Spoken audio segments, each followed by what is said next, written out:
राष्ट्रवादी काँग्रेस शरद पवार गटाचे आमदार रोहित पवार यांनी जळगाव जिल्ह्यातील गोंडगाव येथे जाऊन 3 वर्षांपूर्वी घडलेल्या गंभीर प्रकरणातील पीडित कुटुंबाची भेट घेतली। काल सायंकाळी सुमारे 5:30 वाजता त्यांनी गोंडगाव येथे पोहोचून संबंधित कुटुंबाशी संवाद साधला आणि प्रकरणाची सद्यस्थिती जाणून घेतली।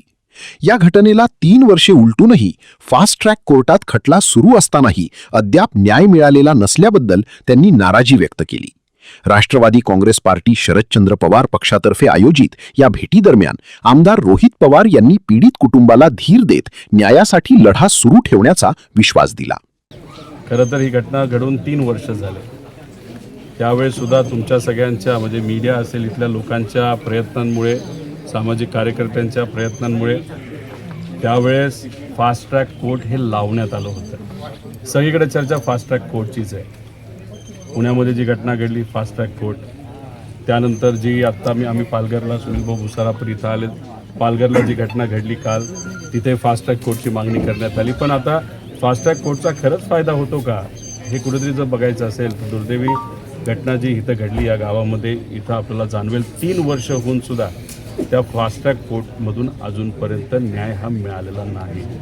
त्याच्याचबरोबर ज्या लोकांनी साक्ष दिली होती, जी काही त्यातली लहान मुलं होती, आज कुठेतरी कदाचित त्यांना घाबरवलं जात आहे का काय वेगळं कारण आहे हे आपल्याला सांगता येत नाही। जे इथं राहत होते ते आता इथं न राहता स्थलांतर झालेले आहेत। मग कुठंतरी इथे असणाऱ्या त्या मुलीच्या आईला, वडिलाला, आजीला भीती वाटते की त्या मुलीला न्याय मिळेल का।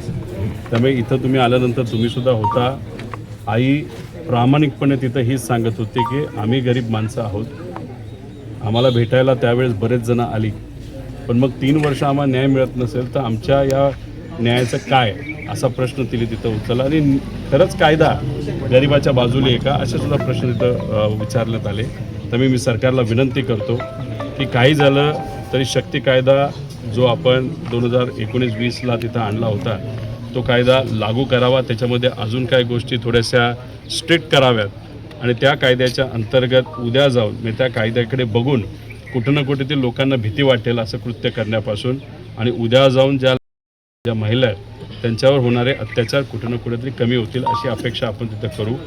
पोलिसांशी आम्ही बोललेलो आहे। इथं घरकुलचा काहीतरी एक प्रश्न आहे, तोही तिथं आम्ही समजून घेतलेला आहे। त्यामुळे इथं याच्यात कुठलंही राजकारण न आणता फक्त या मुलींना, या परिवाराला न्याय मिळावं असा आमचा प्रामाणिक प्रयत्न आहे। राज्यामध्ये कुठेतरी महिला आणि मुली सुरक्षित नसल्याने भीतीचं वातावरण निर्माण झालेलं आहे। तुम्ही पण देखील खंत व्यक्त केली की मला पण मुलगी आहे आणि मलाही कायम त्यांची काळजी असते। काळजी असतेच ना, पण एक तुम्हाला प्रामाणिकपणे सांगतो, एखाद्या नेत्याची मुलगा नाही तर मुलगी असेल, एखाद्या मोठ्या व्यावसायिकाचा मुलगा नाही तर मुलगी असेल, नाहीतर ज्याच्याकडे पैसा आहे ते सिक्युरिटी लावू शकतात, एखादा सिक्युरिटी गार्ड पाठवू शकतात, पण गरिबाचं काय। मग तुम्ही जर एका बाजूला बघितलं तर अजितदादांना न्याय मिळावा याच्यासाठी आम्ही इतका प्रयत्न करतो। उपमुख्यमंत्र्यांना न्याय मिळाला या महाराष्ट्रामध्ये जर वेळ आणि अडचण येत असेल तर मग गरिबाकडे कोण बघणार आहे। त्यामुळे प्रश्न हा गरिबाचा आहे, सामान्य लोकांचा आहे, यांना सगळ्यांना भीती वाटते। आज या महाराष्ट्रात आणि गेल्या वर्षाचं आपण बघितलं 50,000पेक्षा जास्त गुन्हे महिलांच्या बाबतीतले आपल्या या महाराष्ट्रामध्ये झालेले आहेत, म्हणजे 137 गुन्हे दिवसाला। त्याच्याचबरोबर दिवसाला 24 आपल्या महाराष्ट्रामध्ये दुर्दैवाने त्या ठिकाणी होतात, म्हणजे तासाला 1 तिथं होतं। पॉस्कोच्या केसेस, मुलीच्या केसेस नाहीत, त्यांच्यावर होणारे अत्याचार बघितलं तर वर्षाला 13,000 अत्याचार दुर्दैवाने त्या ठिकाणी होतात।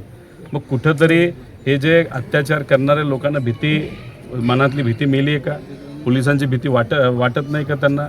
आणि पोलीस खरंच प्रामाणिकपणे काही पोलीस काम करतात, पण पोलिसांना वेगळं काम इतकं दिलं जातं, VIP लोकांना तिथं मदत करणं असेल, त्यांची सिक्युरिटी देणं असेल, नाही तर बऱ्याच काही नाही तर राजकारणासाठी दबाव आणण्यासाठी आहे। मग त्यामुळे काय होतं की सामान्य लोकांकडे दुर्लक्ष तिथं होतं असं मला तरी वाटतं। 3 वर्ष झाले, अजून जर न्याय मिळालेला असता तर अशा जगामध्ये घटना घडल्या नसत्या।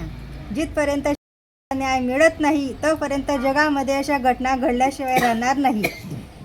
3 वर्ष झाले, अजून न्याय मिळालेला नाही। फास्ट ट्रॅक कोर्टामध्ये केस चालू असताना सुद्धा 3 वर्ष झाले तरी फास्ट ट्रॅक कोर्ट अजून न्याय देत नाही। जिथपर्यंत हा न्याय मिळेल तोपर्यंत लहानच्या मोठ्या मुली जगामध्ये सुरक्षित राहत नाही। आपण आता घराच्या बाहेर जर निघाले तर तिथपर्यंत आई म्हणते की मुलगी कुठे गेली, तर ती बाहेर जर शाळेत जात असताना ती घरात आई ती बाहेर लगेच पाहते की मुलगी कुठे गेली आपली। ते तिचा जीव लहानचा मोठा हे धडधड जीव करतो की मुलगी काय होईल बा असं. जगामध्ये जशा घटना घडताय तर कशा लहान ह्याच्या मोठ्या मुली कशा करतील आणि कसं काय लहान वागतील मुली ते समजत नाही ना. हा न्याय लवकर मिळायला पाहिजे आणि त्याला भर चौक पाहिजे. जिथपर्यंत त्याला भर चौकामध्ये जात नाही तोपर्यंत लोकांना कळत नाही, तोपर्यंत लोक सुधरत नाही. न्याय मिळाले नाही, 3 वर्ष वेगळ्यात फास्ट कोर्टला सांगेल होतं. अशी कशी काय फास्ट कोर्टची सरकारने न्याय देणं पाहिजे, कोर्टाने न्याय देणं पाहिजे. हा? तो आरोपी फिरी राहणार, येरी राहणार, खाई राहणार, पी राहणार.